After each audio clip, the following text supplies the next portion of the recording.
Mastermind coaching centre के इस channel में आप सभी का स्वागत है। और आज हम फिर से लेकर आ गए हैं दोस्तों आप सभी के लिए क्लास 10 के जो है मॉडल पेपर्स वो जो होने वाला है वो सोशल साइंस का होने वाला है।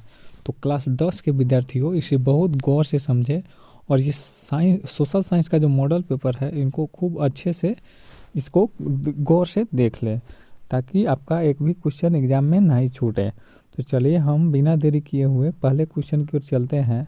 पहला क्वेश्चन इसमें क्या कहता है कि पहला क्वेश्चन है कि मेजनी का संबंध किस संगठन से था। मेजनी जो था उस किस संगठन से जुड़ा हुआ था, तो ये जो था कार्बोनरी से जुड़ा हुआ था। मेजनी का संबंध कार्बोनरी से था। दूसरे प्रश्न की बात करते हैं तो दूसरा प्रश्न इसमें है कि रूस में जार का अर्थ क्या होता है दोस्तों।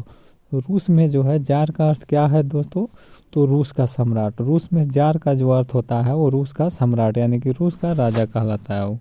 चलिए तीसरे प्रश्न की बात करते हैं। तो तीसरा प्रश्न है इसमें कि हुआ हुआ आंदोलन किस प्रकृति का था। हुआ हुआ जो आंदोलन है किस प्रकृति का था, तो वो धार्मिक आंदोलन था।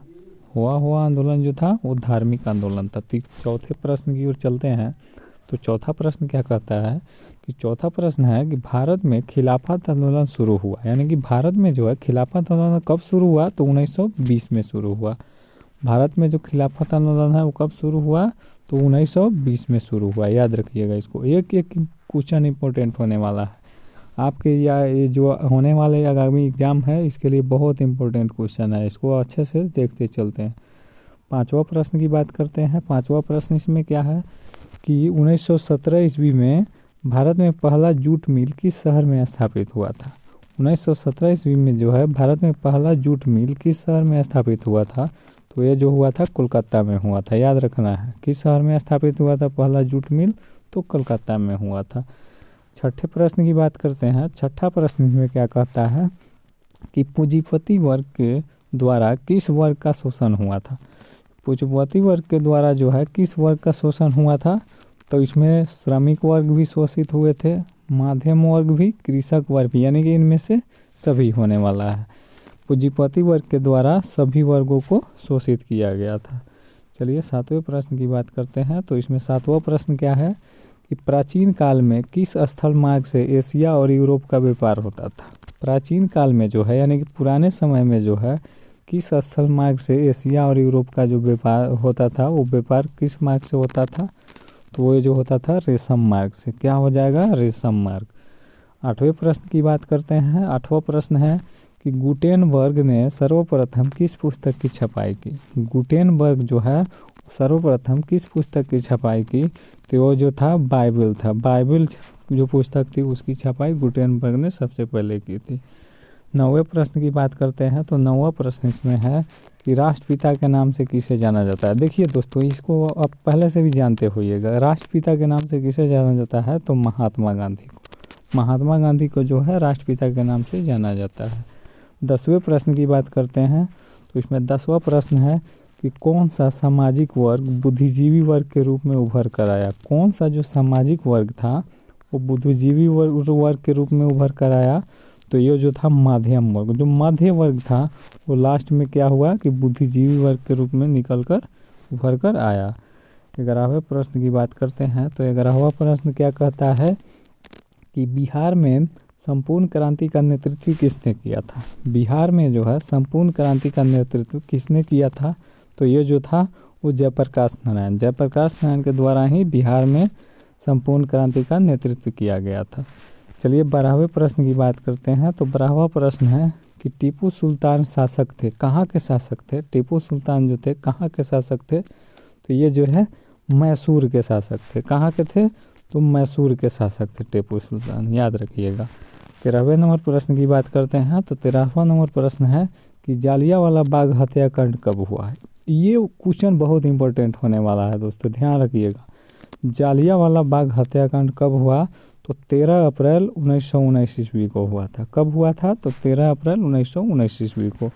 14वें प्रश्न की बात करते हैं। तो 14वां प्रश्न है कि भारतीय समाचार पत्रों के मुक्तिदाता के रूप में भारत के कौन से गवर्नर जल्द विख्यात है। यानी कि भारतीय समाचार पत्रों के मुक्तिदाता के रूप में भारत के कौन से गवर्नर जनरल जो है विख्यात है। तो इसका राइट आंसर हो जाएगा चार्ल्स मेटकॉफ। चार्ल्स मेटकॉफ याद रखिएगा। चलिए 15वें प्रश्न की बात करते हैं। तो 15वां प्रश्न क्या है कि नमक कानून तोड़ने के लिए गांधी जी ने कौन सा स्थान चुना। नमक कानून जो था गांधी जी के द्वारा लगाया गया था, उसको तोड़ने के लिए गांधी जी ने कौन सा स्थान चुना।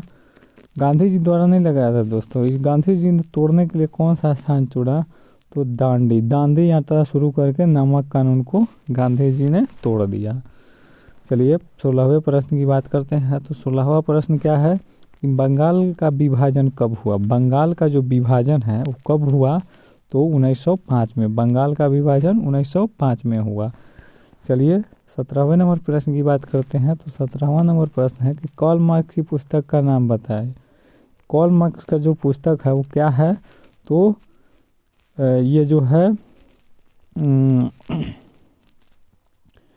दास कैपिटल जो है कार्ल मार्क्स की है, और कम्युनिस्ट मैनिफेस्टो ये जो दोनों हैं बी और सी, ये दोनों कार्ल मार्क्स की है, और ये जो है कार्ल मार्क्स की नहीं है।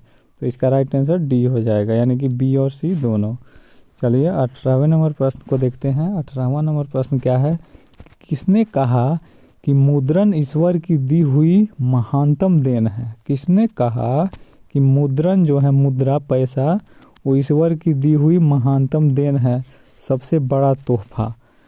क्या होगा, किसने कहा था, तो मार्टिन लूथर ने कहा था। किसने कहा था, मार्टिन लूथर ने कहा था।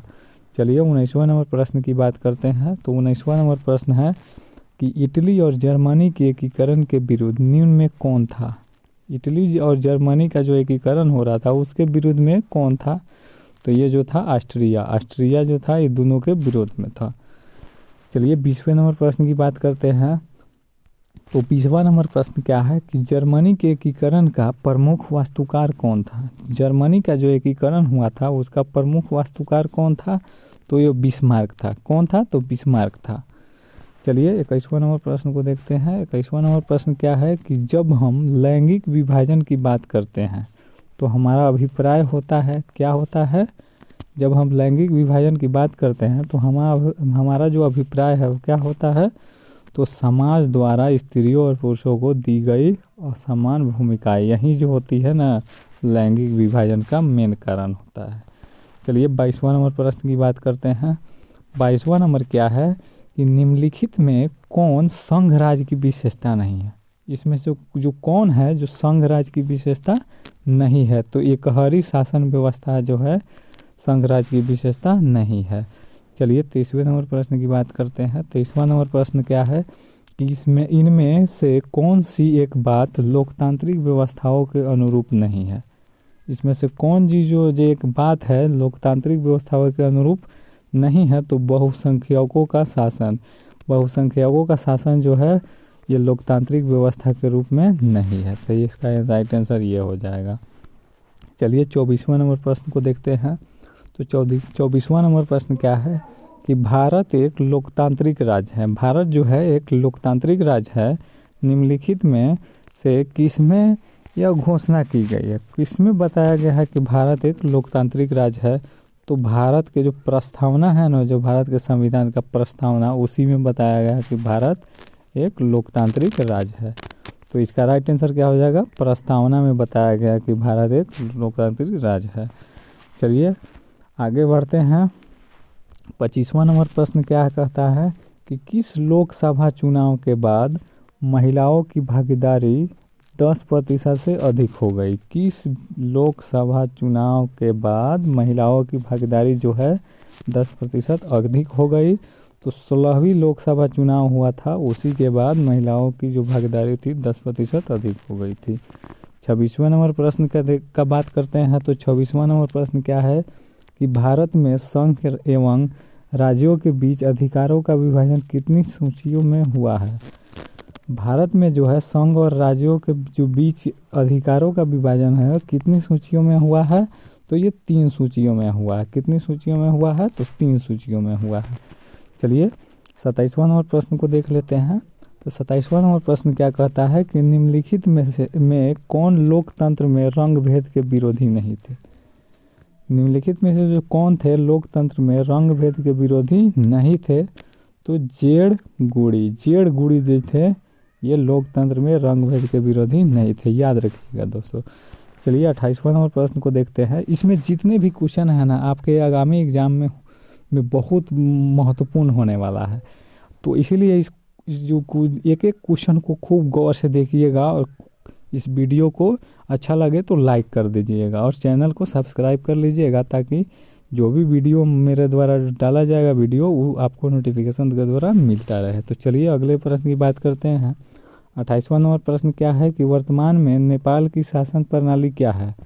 वर्तमान में जो है नेपाल जो हमारी पड़ोसी देश है उसका शासन प्रणाली किस तरह है?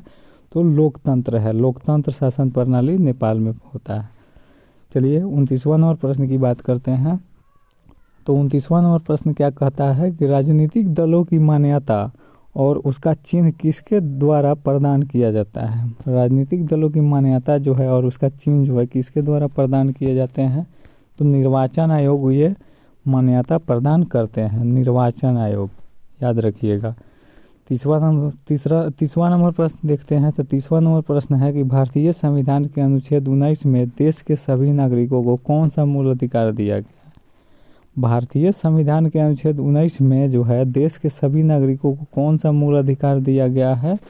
तो ये जो है समानता का अधिकार, सभी को समान अधिकार मिलना चाहिए। ये अनुच्छेद 19 में बताया गया है कि भारत के सभी लोगों को समान अधिकार होना चाहिए, मिलना चाहिए। तो समानता का अधिकार अनुच्छेद 19 में है। 31वां नंबर प्रश्न की बात करते हैं।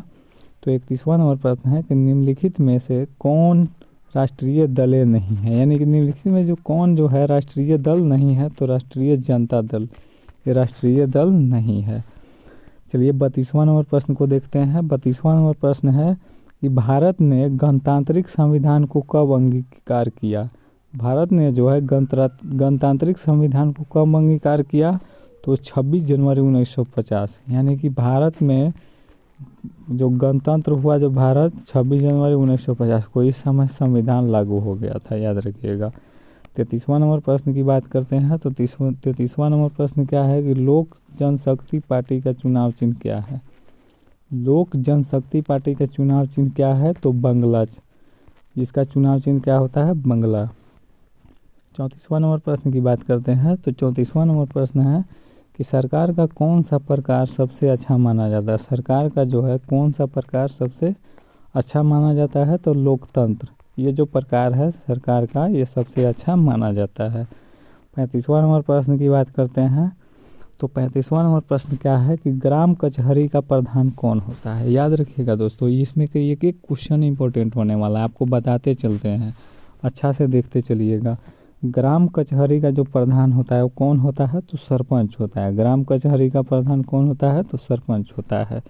चलिए 36वें नंबर प्रश्न की बात करते हैं। तो 36वां नंबर प्रश्न क्या कहता है कि जिस देश का राष्ट्रीय आय अधिक होता है वह देश क्या कहलाता है? जिस देश का राष्ट्रीय आय अधिक होता है वो देश क्या कहलाता है? तो विकसित देश कहलाता है। यानी कि वो देश विकसित है क्योंकि उसका राष्ट्रीय आय जो है अधिक हो रहा है, तो विकसित होता है। चलिए 37वां नंबर प्रश्न की बात करते हैं। तो 37वां नंबर प्रश्न है कि भारत के किस राज्य की प्रति व्यक्ति आय सर्वाधिक है? यानी कि भारत के किस राज्य की व्यक्तियों का आय सर्वाधिक है? तो गोवा राज्य में जितने भी व्यक्ति रहते हैं ना उनका आय जो है सबसे अधिक होती है सभी राज्यों की अपेक्षा। 38वां नंबर प्रश्न की बात करते हैं। तो 38वां नंबर प्रश्न है कि निम्नलिखित में कौन मुद्रा का कार्य नहीं है? निम्नलिखित में जो है कौन मुद्रा का कार्य नहीं है? तो उत्पादन करना मुद्रा का कार्य नहीं होता है। 39वां नंबर प्रश्न को देखते हैं। तो 39वां नंबर प्रश्न है कि भारत का केंद्रीय बैंक कौन है? भारत का जो केंद्रीय बैंक है वो कौन है? तो रिजर्व बैंक ऑफ इंडिया यानी कि आरबीआई जो है भारत का केंद्रीय बैंक है, यानी कि बैंकों का बैंक। चलिए 40वां नंबर और आज का लास्ट क्वेश्चन है कि ऊर्जा का मुख्य स्रोत क्या है? ऊर्जा का जो है मुख्य स्रोत क्या है? तो दोस्तों इसका आंसर आपको पता है तो कमेंट बॉक्स में इसका आंसर दीजिए आप लोग। चलिए हम इसका आंसर बता देते हैं। तो इसका राइट आंसर क्या हो जाएगा? कोयला भी है ऊर्जा का मुख्य स्रोत, पेट्रोलियम भी है, विद्युत भी है, यानी कि इनमें से सभी होगा। इनमें से सभी जो है ऊर्जा का मुख्य स्रोत है। तो चलिए, हम आशा करते हैं कि ये जो वीडियो है इसमें जितने भी क्वेश्चन हैं आपके आगामी एग्ज़ाम में बहुत इम्पोर्टेंट होने वाला है। तो आशा करते हैं कि वीडियो आपको अच्छा लगा होगा, और ये वीडियो अच्छा लगा है तो इस वीडियो को लाइक कर दीजिए और अपने दोस्तों में शेयर कर दीजिएगा, ताकि सभी को इसका फ़ायदा मिले।